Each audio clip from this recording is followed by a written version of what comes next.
میں مبلغ بنوں سنتوں کا، خوب چرچا کروں سنتوں کا۔ الحمدللہ رب العالمین والصلاة والسلام علی خاتم النبیین، اما بعد فاعوذ باللہ من الشیطان الرجیم، بسم اللہ الرحمن الرحیم۔ الصلاة والسلام علیک یا رسول اللہ وعلی آلک وصحابک یا حبیب اللہ۔ الصلاة والسلام علیک یا نبی اللہ وعلی آلک وصحابک یا نور اللہ۔ فرمان آخری نبی رسول ہاشمی صلی اللہ علیہ وآلہ وسلم، جس شخص کو یہ بات پسند ہو کہ جب وہ دربار الہی میں حاضر ہو تو اللہ پاک اس پر راضی ہو، اسے چاہیے کہ مجھ پر درود پاک کی کثرت کرے،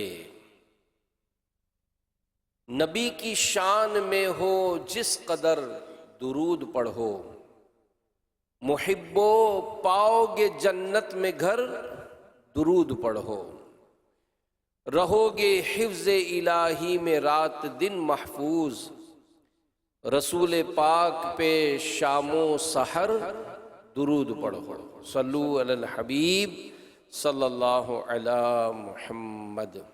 قرآن پاک میں اللہ پاک ارشاد فرماتا ہے، کیف تکفرون باللہ وکنتم امواتا فاحیاکم ثم یمیتکم ثم یحییکم ثم الیہ ترجعون۔ صدق اللہ العظیم وصدق رسولہ النبی الکریم صلی اللہ علیہ وآلہ وسلم۔ پیارے پیارے اسلامی بھائیوں، مدنی چینل کے ناظرین، اللہ پاک کا وجود ہے، اللہ پاک ایک ہے، اس کا کوئی شریک نہیں ہے۔ اور قرآن پاک میں اللہ پاک کی معرفت یعنی پہچان کے بہت قسم کے دلائل ذکر کیے گئے ہیں۔ ان دلائل میں ایک قسم دلائل انفس بھی ہے، یعنی انسان کی ذات، اس کا وجود، اس کی چلتی ہوئی سانسیں، اس کی شاہکار تخلیق، اس کا بچپن، انسان کی جوانی، انسان کا بڑھاپا وغیرہ، یعنی انسان کا ہر حال بذات خود اللہ پاک کے وجود کی دلیل ہے۔ اور وجود رب تعالی، وجود خدا، یہ ایسے دلائل جو کہ انسان میں پائے جاتے ہیں انہیں دلائل انفس کہا جاتا ہے۔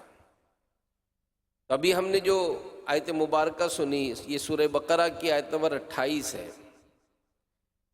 اس آیت کریمہ میں اللہ پاک کی معرفت سے متعلق چند دلائل انفس بیان ہوئے ہیں۔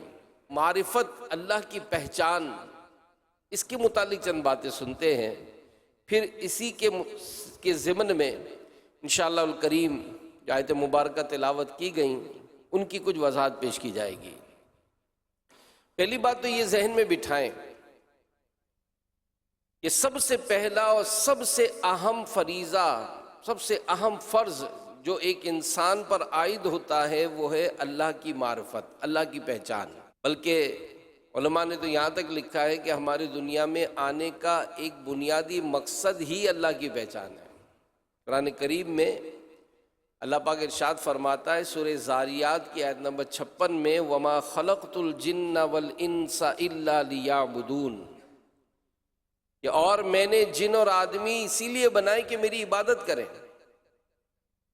اس آیت کریمہ کی تفسیر میں امام مجاہد رحمۃ اللہ تعالی علیہ فرماتے ہیں کہ اس آیت میں عبادت سے مراد معرفت ہے، یعنی آیت کا مطلب یہ ہوگا کہ میں نے جن اور انسان اسی لیے پیدا فرمائے کہ میری معرفت حاصل کرے، مجھے پہچانے۔ اور ایک حدیث قدسی میں یہاں تک ہے جسے بڑے بڑے علماء کرام اولیاء کرام نے ذکر کیا ہے اور اس سے بڑے بڑے مسائل نکالے ہیں کہ رب تعالیٰ فرماتا ہے کہ میں ایک چھپا ہوا خزانہ تھا، بس میں نے چاہا کہ پہچانا جاؤں، چنانچہ میں نے مخلوق پیدا کی۔ تو معلوم ہوا کہ ہمیں پیدا ہی اسی لیے کیا گیا کہ ہم رب تعالیٰ کی پہچان حاصل کریں۔ اور حدیث پاک میں رسول اللہ صلی اللہ علیہ وآلہ وسلم کا ایک ارشاد ہے کہ اگر تم اللہ پاک کی ایسی معرفت حاصل کرو جیسا کہ معرفت حاصل کرنے کا حق ہے تو تم ضرور سمندروں پر چلو اور تمہاری دعا سے پہاڑ اپنی جگہ سے ٹل جائیں۔ یہ ہے معرفت، یہ ہے معرفت الہی کی عظمت، کہ جس شخص کو اللہ پاک کے صحیح معنوں میں پہچان نصیب ہو جائے وہ بہت اونچا مرتبہ حاصل کر لیتا ہے، اس کی دعاؤں میں اتنا اثر آ جاتا ہے کہ لکھا گیا کہ وہ دعا کرے تو پہاڑ اس کی دعا سے اپنی جگہ سے ہٹ جاتے ہیں۔ اور حضرت فضیل رحمۃ اللہ تعالی علیہ یہ بہت بڑے ولی اللہ گزرے ہیں، اور آپ توبہ سے پہلے بہت مشہور ڈاکو تھے، پھر آپ پر کرم ہوا جب اللہ پاک کی طرف لو لگائی اور معرفت الہی ہوتی گئی تو آپ بہت عبادت گزار اور نیک کاموں میں مصروف ہو گئے، تو رب کریم کا آپ پر بڑا فضل تھا، آپ کو بہت بلند مقام عطا کیا گیا۔ آپ رحمت اللہ تعالیٰ علیہ ایک مرتبہ مینا شریف میں موجود تھے ایک پہاڑ پر، آپ نے فرمایا اگر کوئی ولی اللہ اس پہاڑ کو حکم دے کہ اے پہاڑ لمبا ہو جا تو پہاڑ فوراً لمبا ہو جائے گا۔ اتنا کہنے کی دیر تھی کہ پہاڑ نے لمبا ہونا شروع کر دیا۔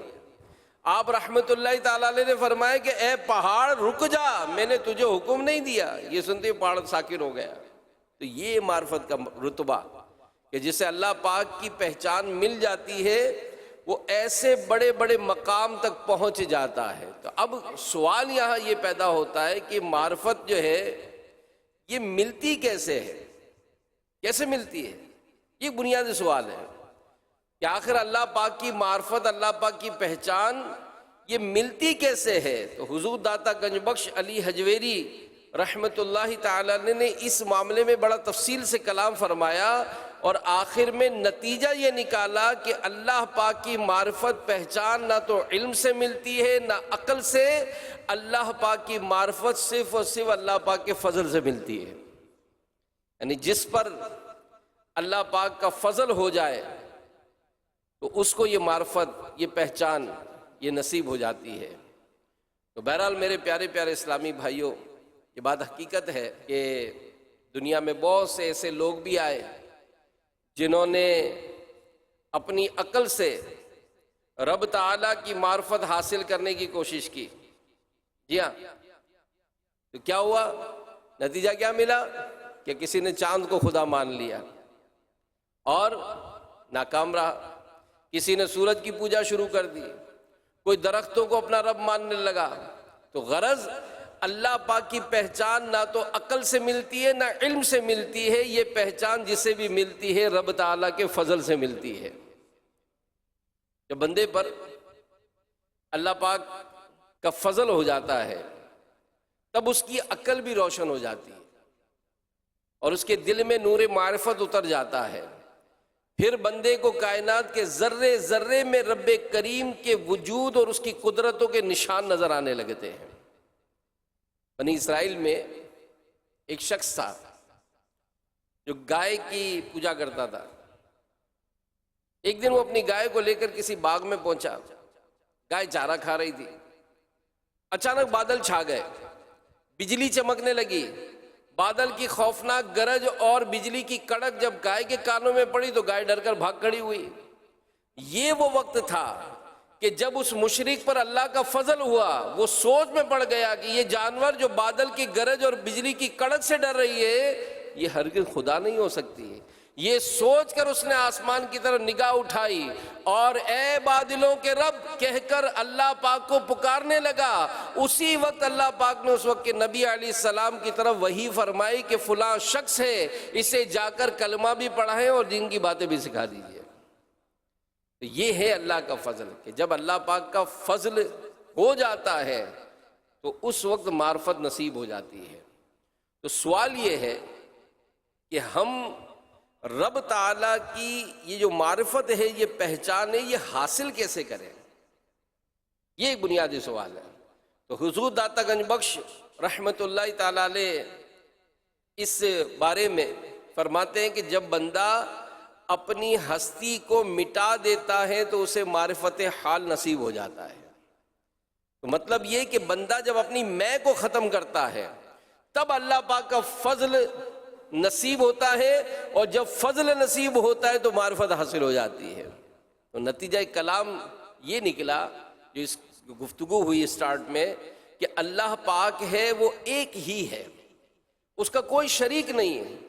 اس بات کے دلائل تو خود ہمارے 5-6 فٹ کے وجود میں موجود ہیں کہ جب تک ہمارے اندر میں ہے، انا ہے، تکبر ہے، خود پسندی ہے، ہم ان دلائل کو دیکھ نہیں سکتے، ان دلائل کو سمجھ نہیں سکتے۔ اس لیے لازم ہے کہ ہم اپنی انا اور خود پسندی کو مٹائیں۔ انشاءاللہ رب تعالیٰ کی قدرت کے نظارے ذرے ذرے میں نظر آئیں گے، ذرے ذرے میں نظر آئیں گے۔ اور پھر اب اس ضمن میں آئیے جو آیت مبارکہ ہم نے بیان کی ہیں اس حوالے سے علماء نے کیا لکھا ہے، سبحان اللہ۔ تو قرآن پاک میں سورہ بقرہ میں آیت اللہ پاک ارشاد فرماتا ہے کیف تکفرون باللہ، کہ تم کیسے اللہ کے منکر ہو سکتے ہو۔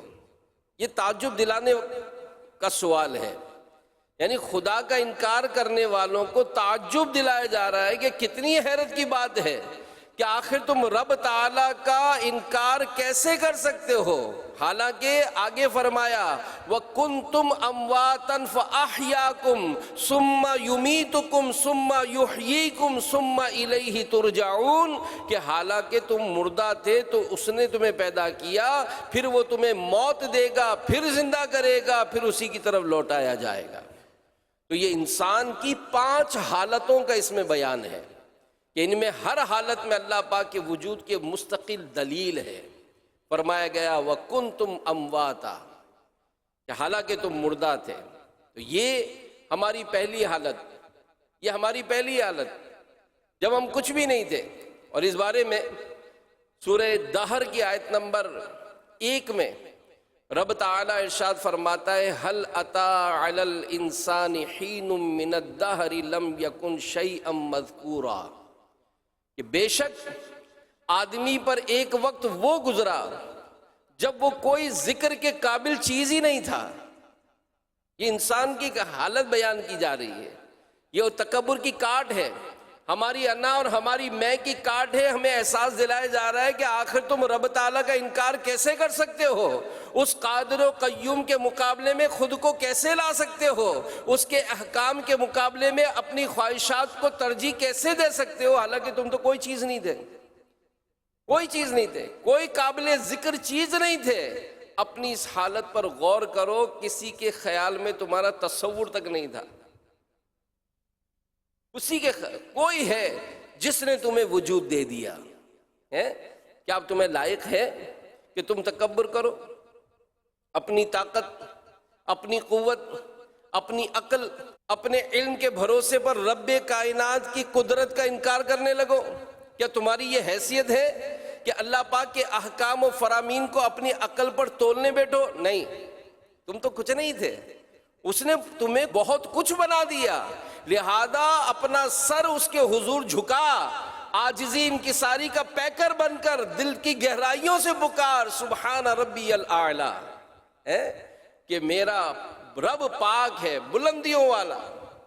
تو میرے پیارے پیارے اسلامی بھائیوں، یہ رب تعالیٰ کی شانیں ہیں، اور یہ بزرگوں کا انداز رہا ہے کہ جب کسی کے اندر میں اور تکبر دیکھا نا، ایک بزرگ رحمت اللہ تعالیٰ علیہ نے کسی شخص کو دیکھا کہ بڑا شاہانہ جناب وہ کپڑے پہنا ہوا ہے، ہوتا نہیں کسی کے پاس مال آ جائے تو بڑا کر و فر ہوتا ہے, اسٹائل ہی چینج ہو جاتا ہے اس کا. کسی کو خاطر میں ہی نہیں لاتا, ہاتھ نہیں ملاتا, دیکھتا نہیں ہے, بھاؤ نہیں پوچھتا ہے, بات نہیں کرتا ہے, اس کے ساتھ بیٹھنا پسند نہیں کرتا ہے.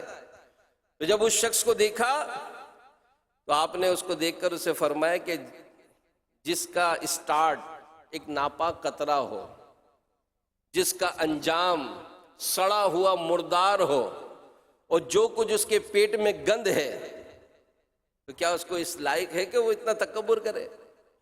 فوراً وہ سیدھا ہو گیا, سمجھا دیا اس کو سمجھا دیا کہ اپنی اوقات دیکھ, تو تھا کون؟ تو ایک ناپاک قطرہ تھا. تیرے مرنے کے بعد ہوگا کیا؟ کوئی تجھے نہیں رکھے گا, تو سڑا ہوا مردار ہو جائے گا. فوراً گھر میں آوازیں آئیں گی, نکالو نکالو. ہوتا ہی کسی کو دیکھا ہے کہ کتنی محبت کرتا اپنے والد سے, اگر والد کا انتقال ہو جائے تو کہیں نہیں جناب میرے والد صاحب کو دفناؤں گا نہیں, میں گھر میں رکھوں گا. دیکھا ہے کبھی؟ کتنی ہی چہیتی اولاد ہو, دیکھا ہے کسی کو کہ وہ اپنے اولاد کو نہیں میں دفناؤں گا نہیں, میں اس کو رکھوں گا؟ نہ. تو یہ انسان کی حیثیت ہے. اور پھر علماء نے یہاں تک لکھا کہ یہ انسان تیری حیثیت کیا ہے؟ تو اتنی لذیذ غذائیں کھاتا ہے, تو اتنی لذیذ غذائیں کھاتے ہیں. کیسی غذائیں کھاتے ہیں؟ کیسی بریانی مہک رہی ہے, اور وہ جناب کوئی سموسہ للچا ہوئی نظروں سے دیکھ رہے ہیں. جیسے ہی سب کچھ ہمارے پیٹ میں جاتا ہے, کچھ ٹائم ہمارے پیٹ میں رہتا ہے, اس کا حال کیا ہوتا ہے, کس کیفیت میں باہر نکلتا ہے, اس بدبو کو ہم برداشت نہیں کر پاتے. سمجھاتے ہوئے میں سمجھا رہا ہوں آپ کو, یہ انسان کی حیثیت ہے. تو جب انسان تیری یہ اوقات ہے, تو ہے یہ, تو پھر کیا ہے؟ رب تعالیٰ کے حضور جھک, عاجزی انکساری کا پیکر بن, اور دل کی گہرائیوں سے پکار سبحان ربی الاعلی, پاک ہے میرا بلند عظمت والا رب. تو یہ انسان اگر یہ انداز اختیار کرے گا تو رب تعالیٰ کی پہچان کی طرف آگے بڑھے گا. تو یہ پہلی حالت تھی. اور دوسری حالت کا بیان کیا جاتا ہے, ارشاد ہوتا ہے فَأَحْيَاكُمْ, تو اس نے تمہیں پیدا کیا. یہ خدا کی شانیں ہیں کہ تم بے جان تھے, اس نے تمہیں جاندار بنایا.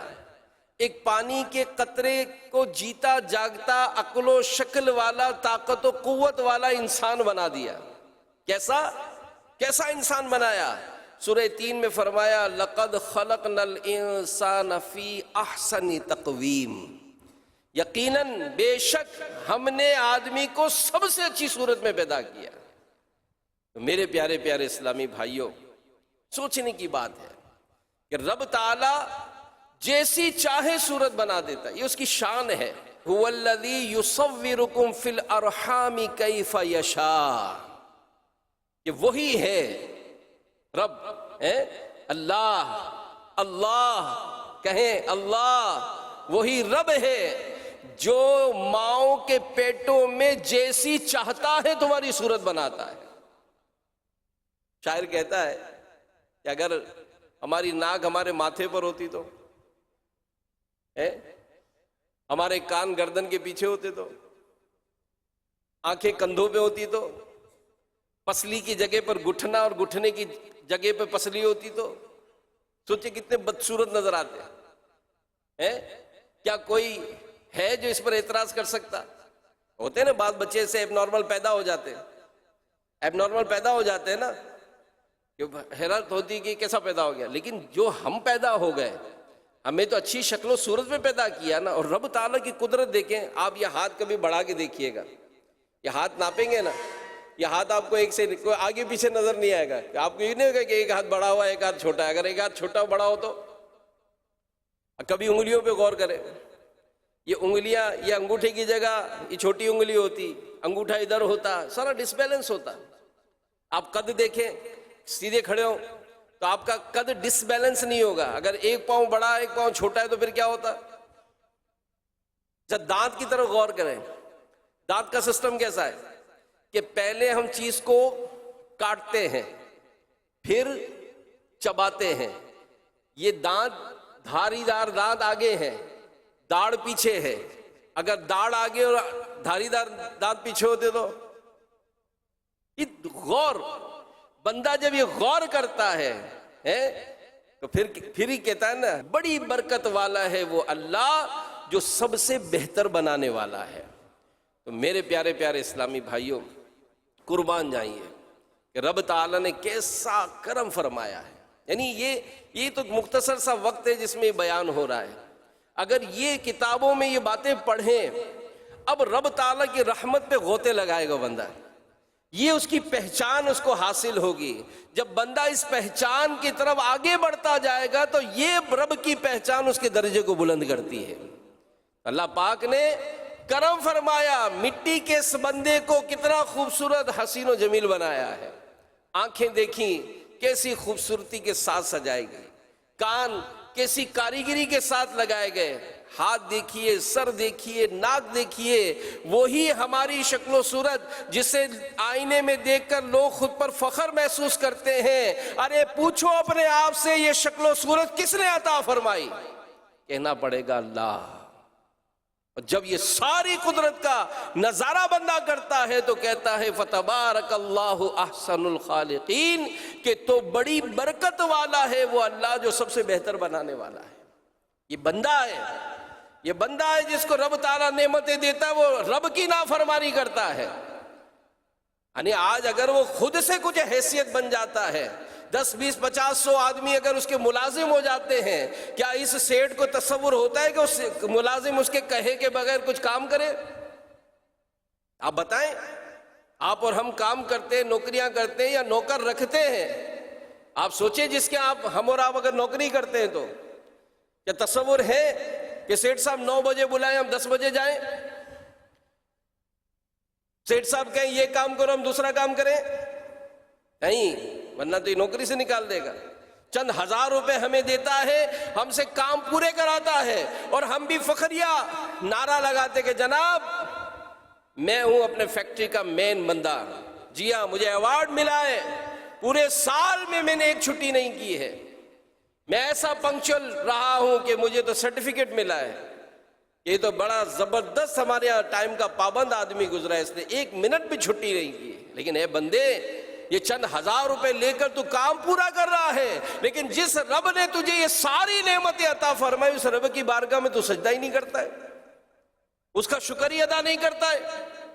اس نے نمازوں کا حکم دیا تو نماز نہیں پڑھتا ہے، اس نے روزے کا حکم دیا تو روزے نہیں رکھتا ہے، اس نے حج کرنے کا حکم دیا، تیرے پاس استطاعت ہے تو حج نہیں کرتا ہے، اس نے تجھے مال دیا، اس مال پر زکوٰۃ دینے کا اسی رب نے حکم دیا تو زکوٰۃ نہیں دیتا ہے، ماں باپ کی فرما برداری نہیں کرتا ہے، اپنی اولاد کی شریعت کے مطابق تربیت نہیں کرتا ہے، حلال اور حرام کو تو مطلب اس کی طرف دھیان نہیں رکھتا ہے۔ یہ کیسا بندہ ہے تو، جس رب نے تجھے یہ ساری برکتیں عطا فرمائیں؟ اور پھر پیارے پیارے اسلام بھائیوں، مدنی چینل کے ناظرین، کبھی غور کریں، یہ جو بیمار ہوتے ہیں نا لوگ، کبھی ان سے پوچھیں۔ بلکہ ایک جگہ لکھا ہے، ایک بڑا امیر آدمی تھا، اور وہ اتنا بڑا آدمی تھا کہ اس کی جہازوں کی کمپنی تھی، یعنی شپ تھے اس کے پاس۔ اس کو ایک بڑی عجیب سی بیماری لگ گئی۔ وہ بیماری کیا تھی؟ وہ بیماری یہ ہوئی کہ اس کی جو پلکیں ہیں نا، آپ تھوڑی دیر اپنی آنکھوں کو یہ پلکیں جھکائیں، مدنی چینل کے ناظرین 2-4 دفعہ پریکٹس کریں۔ ہم اپنی مرضی سے اس کو بند بھی کر رہے ہیں، کھول بھی رہے ہیں، بند بھی کر رہے ہیں، کھول بھی رہے ہیں، یہ ہے نا۔ اس کو بیماری کیا لگی؟ اس کو بیماری یہ لگی کہ یہ پلکیں اپنی مرضی سے اٹھا نہیں پاتا تھا، یعنی یہ پلک جو گری نا، اب یہ اپنی مرضی سے اٹھا نہیں پاتا تھا۔ بہت علاج کرایا لیکن علاج نہیں ہو رہا تھا۔ ڈاکٹر نے کہا بھائی ایک ہی حل ہے کہ تم جب صبح اٹھو یہ ٹیپ اپنے پاس رکھو، اور ٹیپ اٹھا کر اس کو چپکا دو آنکھ کی پلک کو، اور رات جب سونے لگو تو ٹیپ ہٹا دو، پلک گر جائے گی، سو جانا۔ یہ اس کی زندگی گزر رہی تھی۔ کون؟ جہازوں کی کمپنی کا مالک، دنیا کا امیر آدمی، اس کو بیماری لگ گئی۔ اس کی کوئی رقم، کوئی قیمت، کوئی پراپرٹی، کوئی مال اس کو اس بیماری سے شفا نہیں دلا سکا۔ کسی نے اس سے پوچھا کہ تیری زندگی کی خواہش کیا ہے؟ غور سے سنے مدنی چینل کے ناظرین، میں نے وہ بات کی ہے جس کو شاید کبھی ہم نے نوٹس ہی نہیں لیا ہوگا، پلک گر گئی، اٹھا نہیں پا رہا ہے۔ اب اس سے پوچھا کہ بتاؤ تمہاری زندگی کی سب سے بڑی خواہش کیا ہے؟ اس نے کہا صرف ایک بار، کوئی ایک بار ایسا موقع مل جائے کہ میں اپنے آپ سے اس پل کو اٹھا لوں۔ اس نے کہا اس کے بدلے تم کیا دو گے؟ کہ میں دنیا کی ساری دولت دے دوں گا۔ یہ ہے دنیا کی دولت کہ انسان کے پاس، یوں دیکھیں تو آپ اور ہم نظارے دیکھتے ہیں کہ جناب یہ دنیا کا مال حاصل کرنے والا اس دنیا کے اس مال کو بھی اپنے استعمال میں نہیں لا پا رہا۔ وہ کما لیا اس نے، ساری آسائشیں اس نے لے لی ہیں، لیکن اس کو کھانے کی اجازت نہیں ہے، اس کا جسم اس کو ساتھ نہیں دیتا ہے۔ تو میرے پیارے پیارے اسلامی بھائیوں اور مدنی چینل کے ناظرین، ہم غور کریں اور سوچیں کہ رب تعالیٰ کی وہ عظیم الشان نعمتیں، اس رب تعالیٰ کی وہ عظیم الشان قدرتیں جس کا نظارہ خود ہماری ذات میں ہے، جی ہاں خود ہماری ذات میں ہے، کہ ماں کے پیٹ میں ہم کیا تھے، رب کائنات نے ہمیں کیا سے کیا بنا دیا۔ اگر مالک حقیقی ہمیں دیکھنے کے لیے آنکھیں عطا نہ فرماتا، ہماری زندگی کس قدر مشکل اور تنگ ہو جاتی۔ اس نعمت کو، اس کی قدر کو نابینا سے پوچھیں جس نے دنیا کا کوئی رنگ نہیں دیکھا ہے۔ جی ہاں، جو پرانے لوگ ہیں تو ہم نے دیکھا تھا ایک دور میں جب ٹی وی آیا تھا نا، بلیک اینڈ وائٹ تھا، بلیک اینڈ وائٹ تھا۔ آج کل کی جنریشن کو تو شاید پتہ بھی نہیں، سمجھ میں بھی نہیں آئے گا، لیکن جیسے یہ بلیک اینڈ وائٹ کلر میں تبدیل ہوا تو سب حیران ہو گئے۔ اچھا، تو یہی ہماری آنکھوں کا حال ہے۔ یہ جو ہماری آنکھیں ہیں نا، یہ کروڑوں رنگ دیکھ سکتی ہیں۔ اگر یہ بلیک اینڈ وائٹ ہو جائیں تو ہمیں سمجھنا ہے کہ کیا کالا، کیا پیلا، کیا سفید، سارا بلیک اینڈ وائٹ نظر آئے۔ یہ آنکھ، یہ کا ناک، یہ کتنی خوشبوئیں سونگھ سکتی ہے۔ تو رب تعالی نے ہمیں یہ عطا فرمایا۔ اور پھر میرے پیارے پیارے اسلامی بھائیوں، اللہ پاک نے یہ ساری نعمتیں عطا فرمائی۔ رب تعالیٰ نے ماں کے پیٹ میں خوراک کا انتظام فرمایا، ماں کی خوراک کا ایک صالح حصہ اس بچے تک کمال نظم سے پہنچایا، پھر ماں کے پیٹ سے اس کے اخراج کا انتظام بنایا۔ اب انسان کو ہوا درکار ہے، رب تعالیٰ نے ہوا کے سمندر رواں دوا فرما دیے، اور یہ جہاں بھی ہو ہوا اسے بغیر مشقت کے آسانی سے مل جاتی ہے، بغیر مشقت سے آسانی سے مل جاتی ہے۔ اور اس نعمت کی کہاں قدر ہوتی ہے؟ جب انسان گھٹن والی جگہ پہ آ، یار ہوا نہیں آ رہی، جیسے کھڑکی کھولی ہوا آنا شروع ہو گئی، کوئی بل نہیں ہے، کوئی بل نہیں ہے کہ آج سے بعد یہ ہوا کے یونٹ اتنے ہو گئے، اتنے کا یونٹ ملے گا، نہیں نہیں۔ انسان کو پانی درکار ہوا، رب العزت نے بغیر اس کے مانگ و طلب کے محض اپنے فضل و احسان سے زمین کی گہرائی میں صاف و شفاف پانی اس کی حیات کے لیے رکھ دیا۔ اس نعمت کی قدر اس پیاسے سے پوچھیں جو گرمی کے دنوں میں پیاس کی وجہ سے بے چین اور مضطرب ہوتا ہے، پھر اس بچے کو خوراک درکار ہے، بچے کو خوراک درکار ہے لیکن یہ تو پیدا ہوا، اس کے منہ میں تو بات ہی نہیں ہے، یہ خوراک کھائے گا کیسے، اس کا پیٹ اس کو برداشت کیسے کر سکے گا؟ تو رب تعالیٰ نے جیسے ہی بچہ پیدا ہوا ماں کے سینے میں اس کو دودھ فراہم کر دیا، اور وہ دودھ کیسا؟ جس میں کوئی خون کی ملاوٹ نہیں ہے۔ اس رب کریم کی ذات پر میرے پیارے پیارے اسلام بھائیوں، ہم اس کی نعمتوں کا کیسے انکار کر سکتے ہیں؟ آپ دیکھیں جس کا میٹر شارٹ ہو جائے گا نا، پاگل ہو جاتا ہے، سوچ کی صلاحیتیں ختم ہو جاتی ہیں، لیکن رب تعالیٰ کا کیسا شکر ہے کہ اس نے ہمیں پاگل نہیں کیا۔ چہرے کو دیکھ کر آپ غور کریں کہ اللہ تعالیٰ نے ہمارے چہرے کو بگاڑا نہیں ہے، ہم سماعت کر سکتے ہیں، ہم پکڑ سکتے ہیں، ہم چل سکتے ہیں۔ تو میرے پیارے پیارے اسلامی بھائیوں، سبحان اللہ، کئی مقامات پر رب تعالیٰ نے اپنی نعمتوں کا ذکر کیا ہے۔ یہ جو دعوت اسلامی کے دینی ماحول میں ہمیں ذہن ملتا ہے نا کہ بھائی کم سے کم روزانہ 3 آیات تو پڑھ لو، ترجمہ تو پڑھو، تفسیر تو پڑھو۔ جس قرآن پر ہم اور آپ نے ایمان لائے ہیں اس قرآن میں رب نے فرمایا کیا ہے؟ جب انسان یہ ساری معرفت حاصل کرتا ہے، یہ علم حاصل کرتا ہے، پھر پڑھتا ہے نا سبحان ربی الاعلی، سبحان ربی العظیم، کریم ہے ہمارا پروردگار، کرم کرنے والا ہے۔ اور پھر رب تعالی نے جگہ بجگہ اپنی نعمتوں کا بیان کیا ہے۔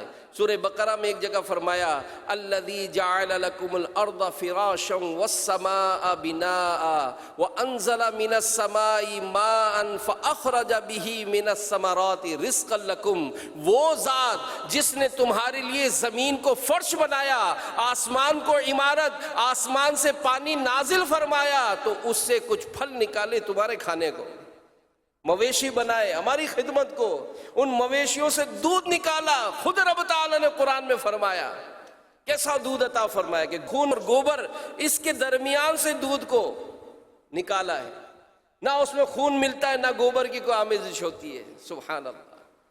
میرے پیارے پیارے اسلامی بھائیوں، یہ رب تعالیٰ کی نعمت ہے، یہ رب تعالیٰ کی نعمت۔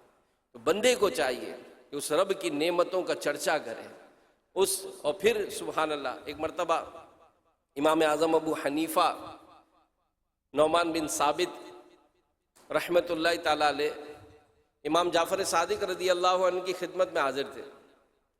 امام جعفر صادق رضی اللہ عنہ نے فرمایا کہ اے نعمان کیا تم نے آنکھوں کی نمکینی، یہ بڑی غور سے بات سنیے گا، یعنی یہ باتوں پر جب انسان ڈوب کے سنے نا، آہا مزہ آئے گا، رب کی طرف رجوع ہوگا، رب کی محبت میں اضافہ ہوگا۔ فرماتے کہ نعمان، آنکھوں کی نمکینی، کانوں کی کرواہٹ، آنکھوں کی نمکینی، آنسو نمکین ہوتے ہیں، کانوں میں کرواہٹ ہوتی ہے، نتنوں میں گرمائش ہوتی ہے، ہونٹوں کی مٹھاس کے بارے میں کچھ جانتے ہو؟ امام جعفر صادق آپ امام اعظم ابو حنیفہ سے فرما رہے ہیں کہ اے نعمان، کیا تم نے آنکھوں کی نمکینی، کانوں کی کرواہٹ، نتنوں کی گرمائش اور ہونٹوں کی مٹھاس کے بارے میں کچھ جانتے ہو؟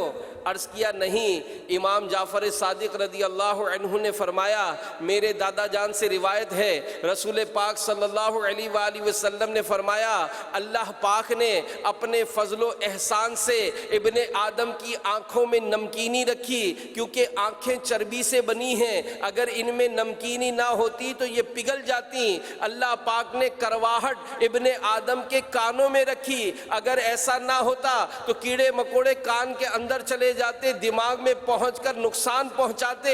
اسی طرح اللہ پاک نے ابن آدم کے نتنوں میں گرمائش رکھی جس سے وہ بو سونگھتا ہے، اگر ایسا نہ ہوتا دماغ بدبودار ہو جاتا۔ اللہ پاک نے ابن آدم پر مہربانی، فضل و احسان کرتے ہوئے مٹھاس اس کے ہونٹوں پر رکھی ہے، جس کے ذریعے وہ ہر چیز کا ذائقہ چکھتا ہے اور لوگ اس کی گفتگو کی مٹھاس سے لطف اٹھاتے ہیں۔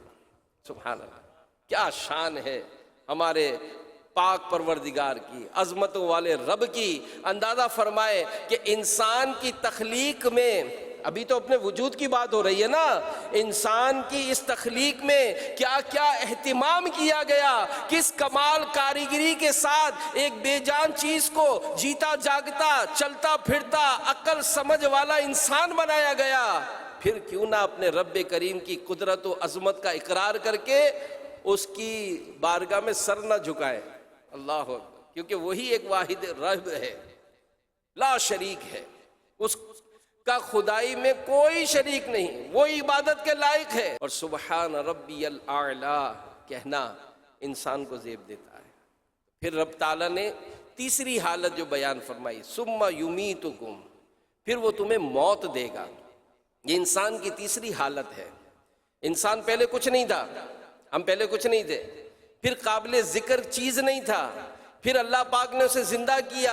اس زندگی کے بعد ایک وقت آتا ہے کہ آدمی اس دنیا میں نہیں رہتا، اس پر موت طاری ہو جاتی ہے۔ یہ بھی اللہ پاک کے وجود کی دلیل ہے کہ موت تکبر والوں کو کے تکبر کو توڑ دیتی ہے، طاقتوروں کی طاقت کو خاک میں ملا دیتی ہے، بادشاہوں کے تخت الٹ دیتی ہے۔ ہزار مہارتیں، سائنسی ترقیاں، کچھ بھی موت کو ٹال نہیں سکتے۔ آخر کیا وجہ ہے کہ آدمی زندہ رہنا چاہتا ہے، مگر کیا کوئی ایسا ہے جو مرا نہیں ہو؟ ایک بڑھیا کے جوان بیٹے کا انتقال ہوا، اب وہ بڑھیا ایک دم شوق سکتے میں آ گئی۔ اب لوگ اس کے پاس گئے تو وہ اس بات کو ماننے کے لیے تیار نہیں تھی کہ میرا بیٹا مر گیا ہے۔ بات نہیں لگانے دیتی، نا نا نا نا میرا بیٹا سو رہا ہے، ابھی اٹھ جائے گا، تم غلط کہتے ہو، میرا بیٹا مر نہیں سکتا۔ اب لوگ پریشان تھے کہ وقت گزرتا جا رہا تھا، اس کی تدفین کرنی، اس کا تو انتقال ہو گیا ہے۔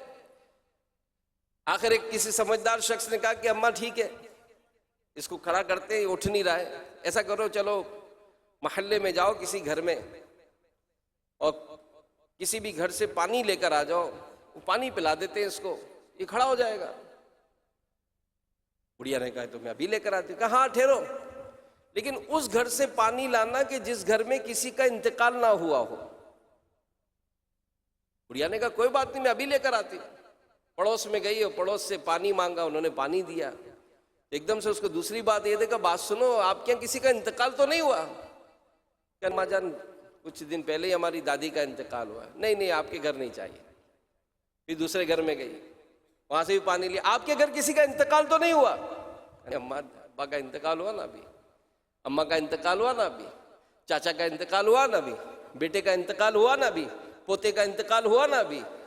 تو پورا محلہ گھوما، کوئی گھر ایسا نہیں تھا کہ جس میں کسی کا انتقال نہ ہوا ہو۔ واپس خالی ہاتھ آ گئی، کہ ہمارے محلے میں تو کوئی ایسا گھر نہیں کہ جس کا انتقال نہ ہوا ہو۔ تو سمجھانے والے نے یہی سمجھایا کہ اماں بات دراصل یہ ہے کہ بندہ آتا ایک ترتیب سے ہے کہ پہلے دادا آئے تھے، پھر ابا آئے، پھر ہم آئے، پھر ہمارے بچے آئے، پھر ان کے بچے آئے، یوں ایک ترتیب تو ہے، لیکن جانے میں ترتیب نہیں ہے۔ جب وقت پورا ہو جاتا ہے، باپ اپنے بیٹے کو کندھا دیتا نظر آتا ہے، دادا اپنے پوتے کو قبر میں اتارتا نظر آتا ہے، تو پتہ چلا کہ موت آنی ہے۔ آدمی زندہ رہنا چاہتا ہے، مگر آج تک کوئی بھی موت کے شکنجے سے بچ نہیں پایا۔ کوئی تو ہے ہمیں پتہ کیا چلتا ہے کہ کوئی تو ہے جو نظام ہستی چلا رہا ہے، کوئی تو ہے جو نظام ہستی چلا رہا ہے، اور کون؟ وہی خدا ہے، وہی خدا ہے۔ امام حسن بصری رحمۃ اللہ تعالی علیہ ایک مرتبہ ملک روم تشریف لے گئے، وہاں آپ نے ایک عجیب منظر دیکھا۔ جنگل میں ایک جگہ اعلیٰ قسم کے ریشمی کپڑے کا خوبصورت خیمہ بنا ہوا ہے، خیمے کے ارد گرد اسلحہ اٹھائے فوجی کھڑے ہیں۔ ان فوجیوں نے اپنی زبان میں کچھ کہا، خیمے کے اندر گئے، کچھ کہا اور چلے گئے۔ پھر ملک کے بڑے بڑے علماء مشائخ آئے، انہوں نے بھی خیمے کے پاس کھڑے ہو کر کچھ کہا، چلے گئے۔ بڑے بڑے حکیم طبیب آئے، انہوں نے بھی خیمے کے پاس کچھ کہا، چلے گئے۔ پھر بادشاہ اور وزیر آئے، کچھ دیر انہوں نے بھی خیمے کے پاس رکے، کچھ کہا، چلے گئے۔ امام حسن بصری رحمۃ اللہ تعالی علیہ فرماتے ہیں یہ دیکھ کر مجھے بڑی حیرانی ہوئی۔ میں نے کسی سے پوچھا معاملہ کیا ہے؟ بتانے والے نے بتایا بادشاہ کا ایک خوبصورت نوجوان لڑکا تھا، اس کا انتقال ہو گیا، وہ اس خیمے میں دفن ہے۔ ہر سال جب اس کے موت کا دن آتا ہے، یہ سب کے سب یہاں جمع ہوتے ہیں۔ پہلے فوجی خیمے کے پاس آتے، کہتے ہیں اے بادشاہ کے بیٹے، اگر جنگ کے ذریعے موت کو ٹالا جا سکتا تو ہم جان پر کھیل کر تجھے بچا لیتے۔ پھر علماء آ کر کہتے ہیں اے بادشاہ کے بیٹے، اگر علم کے ذریعے موت کو روکا جا سکتا ہم ضرور آپ کو بچا لیتے۔ پھر طبیب ڈاکٹر آتے، کہتے اے بادشاہ کے بیٹے، اگر موت کا علاج ممکن ہوتا ہم ضرور آپ کا علاج کر لیتے۔ آخر بادشاہ اور وزیر آتے، کہتے بیٹا ہم نے تجھے بچانے کی بہت کوشش کی، مگر موت کو کوئی ٹال نہیں سکتا، اب آئندہ سال تک تجھ پر ہمارا سلام ہو۔ امام حسن بصری علیہ رحمہ نے جب یہ سنا تو آپ نے پختہ نیت کر لی کہ اب زندگی بھر نہیں ہنسوں گا، اور جب تک دنیا میں ہوں فکر آخرت ہی میں مصروف رہوں گا۔ تو میرے پیارے پیارے اسلامی بھائیوں، اس دنیا میں کوئی زندہ نہیں رہے گا، کیونکہ موت ہے کہ وہ ہے عیش و عشرت کا کوئی محل بھی، جہاں تاک میں ہر گھڑی ہو اجل بھی، بس اب اپنے اس جہل سے تو نکل بھی، یہ جینے کا انداز اپنا بدل بھی، کہ جگہ جی لگانے کی دنیا نہیں ہے، یہ عبرت کی جا ہے تماشا نہیں ہے۔ تو میرے پیارے پیارے اسلامی بھائیوں، اے مدنی چینل کے ناظرین، یہ ہے موت، اس دنیا میں کسی کا ہمیشہ زندہ نہ رہ پانا اس بات کی دلیل ہے کہ اللہ پاک ہے، وہ لا شریک ہے، لہذا ہم سب پر لازم ہے کہ اس کی پہچان حاصل کریں، اپنا سر اس کی بارگاہ میں جھکائیں، سبحان ربی الاعلیٰ، پاک ہے میرا بلندیوں والا رب، اس کی عظمت و شان بیان کریں۔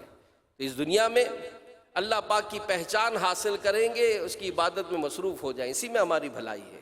اور اگر یہ نہ کریں تو یاد رکھیے بات یہیں تک ختم نہیں ہوگی۔ کیا اس جو آیت بیان ہو رہی ہے آج، آخر میں کیا فرمایا؟ ثم یحییکم ثم الیہ ترجعون، پھر تمہیں زندہ کرے گا، پھر اسی کی طرف لوٹایا جائے گا، یعنی پھر ہمیں زندہ کیا جائے گا، اللہ پاک کے حضور حاضری ہوگی، اللہ پاک کی بارگاہ میں لمحے لمحے کا حساب دینا ہوگا۔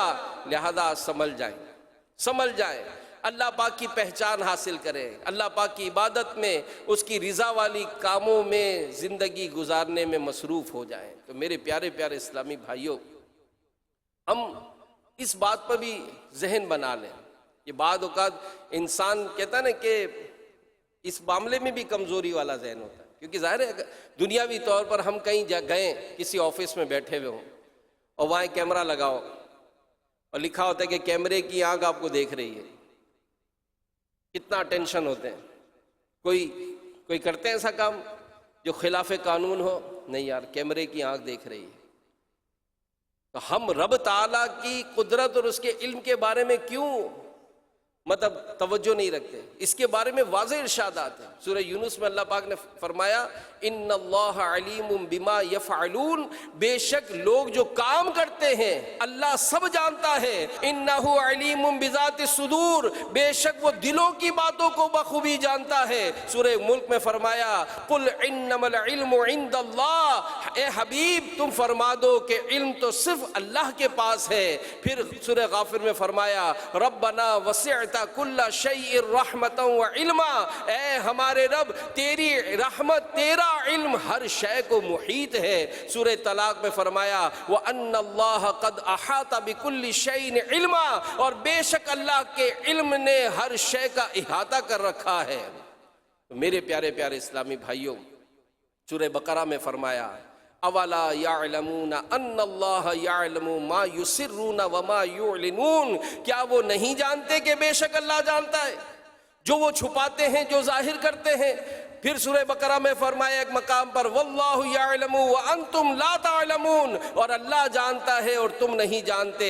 سورہ بقرہ میں ایک جگہ فرمایا یعلم ما بین ایدیہم وما خلفہم، وہ خوب جانتا ہے جو ان کے آگے ہے، جو ان کے پیچھے ہے۔ سورہ آل عمران میں فرمایا وَيَعْلَمُ مَا فِي السَّمَاوَاتِ وَمَا فِي الْأَرْضِ، اور وہ خوب جانتا ہے جو کچھ آسمانوں میں ہے، جو زمین میں ہے۔ پھر ایک جگہ فرمایا وَيَعْلَمُ مَا فِي الْبَرِّ وَالْبَحْرِ، اور خشکی و تری میں جو کچھ ہے وہ سب کچھ جانتا ہے، وہ سب کچھ جانتا ہے۔ اللہ ہر وقت دیکھ رہا ہے۔ جب انسان اس کیفیت میں آ جائے وہ اپنی زندگی کو بہت ڈسپلن بنا سکتا ہے، یہ نظام بن جاتا ہے۔ یہی علماء فرماتے ہیں، یہی رب تعالیٰ کی معرفت، اس کی نعمتوں کا بیان، اس کی جو احسانات ہیں رب تعالیٰ کے، اس کا انسان غور کرے۔ اور پھر یہی نہیں، آگے بھی چل کر بیان فرمایا کہ جس نے رب تعالیٰ کی نعمتوں کا شکر کیا، جس نے رب تعالیٰ کی نعمتوں کا شکر کیا، پھر مرنے کے بعد کیا ہے؟ مرنے کے بعد بھی ان کو جنتی نعمتیں ملیں گی۔ تو یہ عبادت، یہ تلاوت، یہ نمازیں، یہ زکوٰۃ، یہ صدقہ و خیرات، یہ لوگوں سے ہمدردیاں، یہ لوگوں کی خیر خواہیاں، یہ نیکی کی دعوت، یہ مدنی قافلوں میں سفر، یہ مسجدیں بنانا، یہ مدرسے بنانا، یہ سب وہ کام ہیں میرے پیارے اسلام بھائیوں جو مرنے کے بعد ہمیں اجر دلائیں گے۔ ان سب کے بیانات علماء نے بیان کیے۔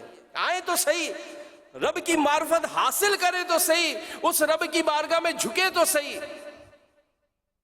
تو میرے پیارے پیارے اسلامی بھائیوں، یہاں آخر میں ایک بات اور بھی عرض کر دوں کہ بہت ساروں کے ذہن میں یہ بات آ رہی ہوگی کہ ہم تو الحمدللہ مسلمان ہیں، اللہ پاک کو مانتے ہیں، لا الہ الا اللہ پر پکا یقین رکھتے ہیں، لہذا ہمیں تو اللہ پاک کی پہچان ہے۔ تو اس تعلق سے علماء نے جو لکھا ہے وہ بھی سن لیجئے کہ یقیناً ہم مسلمان ہیں، ہم اللہ پاک کو ماننے والے، کلمہ پڑھنے والے ہیں، مگر ہمیں اس طرف بھی توجہ کی ضرورت ہے جو امام غزالی فرماتے ہیں، آپ فرماتے ہیں کہ کفر کی ایک قسم وہ ہے جو ظاہر ہے، یعنی آدمی جس کے سبب دائرہ اسلام سے نکل جاتا ہے، جیسے اللہ پاک کے وجود کا انکار، نبیوں، آسمانی کتابوں، قیامت کا انکار کرنا ہے۔ اس کے علاوہ کفر کی ایک اور قسم بھی ہے جو کفر خفی کہا جاتا ہے۔ اس کا مطلب یہ ہے کہ بندہ وہ جو مسلمان کلمہ بھی پڑھتا ہے، اللہ پاک پر، اس کے رسولوں، اس کی کتابوں، قیامت کے دن پر ایمان رکھتا ہے، مگر اس کا کردار کافروں جیسا ہے۔ اس کی مثال دیتے ہوئے امام غزالی فرماتے ہیں کہ ہر وہ بندہ جو اللہ پاک سے منہ پھیرے، صرف اور صرف دنیا کا ہی ہو کر رہ جائے، دنیا ہی پر راضی ہو، اسی پر مطمئن رہے، وہ بھی کافر ہے، یعنی ہے تو مسلمان مگر اس کا یہ انداز کافروں والا ہے۔ اس طرح قرآن پاک کی ایک مثال یوں ملتی ہے، سورہ جاسیہ میں اللہ پاک ارشاد فرماتا ہے، بھلا دیکھو تو وہ جس نے اپنی خواہش کو اپنا خدا بنا لیا اور اللہ نے اسے علم کے باوجود گمراہ کر دیا۔ تو جہاں بھی ہمیں کام کرنا ہے، شادی بیاہ ہے، دیگر کوئی معاملات ہیں، رب تعالیٰ کی اطاعت و فرما برداری کے مطابق اپنی زندگی گزارنی ہے۔ تو دعوت اسلامی کے دینی ماحول میں ہمیں یہ سوچ ملتی ہے، یہ فکر ملتی ہے کہ ہم اسی کی طرف آئیں، رب تعالیٰ کے حضور سر کو جھکائیں، انشاءاللہ دنیا اور آخرت کی برکتیں بھی ملیں گی، کامیابی بھی ملے گی، بالآخر جنت ٹھکانہ ہوگی۔ اللہ پاک ہمیں عمل کی توفیق عطا فرمائے۔ میں مبلغ بنوں سنتوں کا خوب چرچا کروں